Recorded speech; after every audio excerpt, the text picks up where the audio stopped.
Hi friends! Newsflash on the life of Peter. Cue dramatic music. Last Saturday I was in Boston for our very first Students for Life Leadership Summit in New England. Such a great experience. We had 40 students come out and we all got excited and learned from some wonderful speakers. Not to brag, but I was one of those wonderful speakers. Okay, I admit, I'm definitely bragging when I say that. I just noticed a tremendous glare on my glasses. Okay, anyways, I got to speak alongside Travis Barham, who is a lawyer for Alliance Defending Freedom. Also, Darlene Pollock, who works for New Hampshire Right to Life. She has a powerful story about how she was conceived in rape and shared that with us. Also, Nicole Peck, who's from Silent No More in Connecticut. Jay Watts was there from Life Training Institute, and he gave us a training on apologetics in the pro-life world. Our very own Beth Rahal from Students for Life of America gave a talk on our Pregnant on Campus initiative. And Kristen Hawkins, the very president of Students for Life of America, gave a talk on leadership. Such a fun experience. And most importantly, all the students who came were fantastic and filled the room with energy. Students, if you weren't there this year, I know at least 40 students that would recommend that you come next year. Moving on with the newsflash, right now I'm in Connecticut and I'll be visiting a whole slew of schools that I've never seen before. For example, on Monday,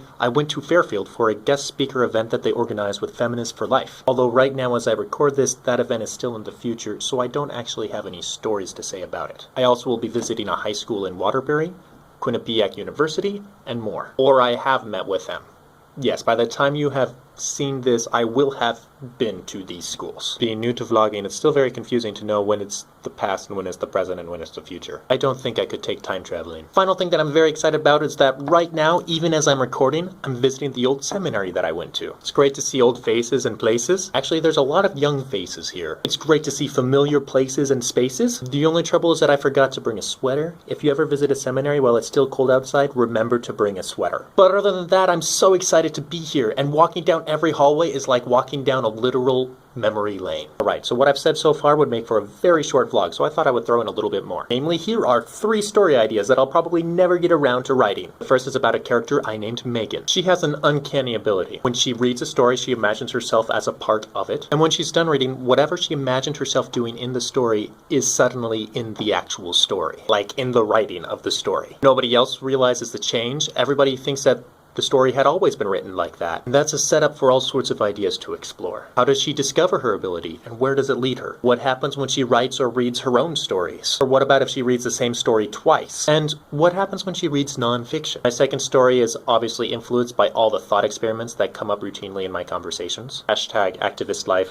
2 friends are walking and they see a murder in an alleyway. They both know the killer, and the killer sees them. So the killer catches them, but he doesn't want to kill them, so he offers them a deal. If one of you is willing to kill the other, I'll let you go. And voila, a classic moral dilemma that comes up all the time in thought experiments. So in this case, one of the friends, let's call him Steve, says to himself, I'll pretend that I'm willing to kill my friend, but once I'm handed the gun, I'll refuse. That way I'm safe. So he offers to kill his friend. Let's call the other friend Joe. But the killer doesn't hand the gun to Steve. Instead, he turns to Joe and says, he was going to kill you. Here, you take the gun and kill him. Now what happens next? I don't know. Also, imagine describing the sheer panic and inner turmoil. What does that feel like? Moving on, the third story is again about 2 friends. Let's call them Robert and Jack. Jack is a little more shy, but he has a crush on somebody. Let's call her Laura. Jack tells Robert about her and talks about how wonderful she is and about how he wants to make a move soon. But instead, Robert goes and makes a move on her. Robert and Laura start going out, but Robert is able to smooth things over with Jack so that they can still be friends. What a swell guy.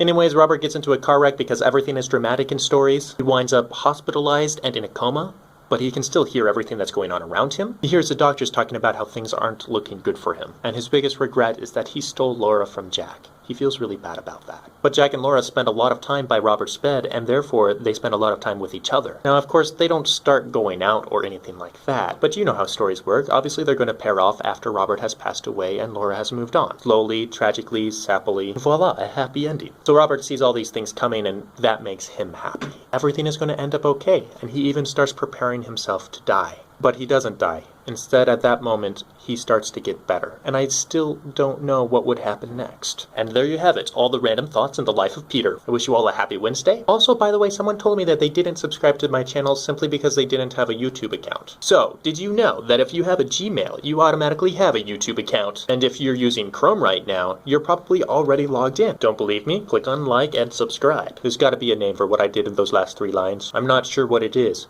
But, if you know Leave it in the comment section. I did it again. I'm hopeless. Okay, but in all earnestness, I love you guys and I wish you the best in everything. Have a happy Wednesday, a happy Thursday, a happy Friday, and then you've already made it to the weekend. When Monday comes, hang on, push through till Wednesday, and then I will say hi again. Cheers and take care.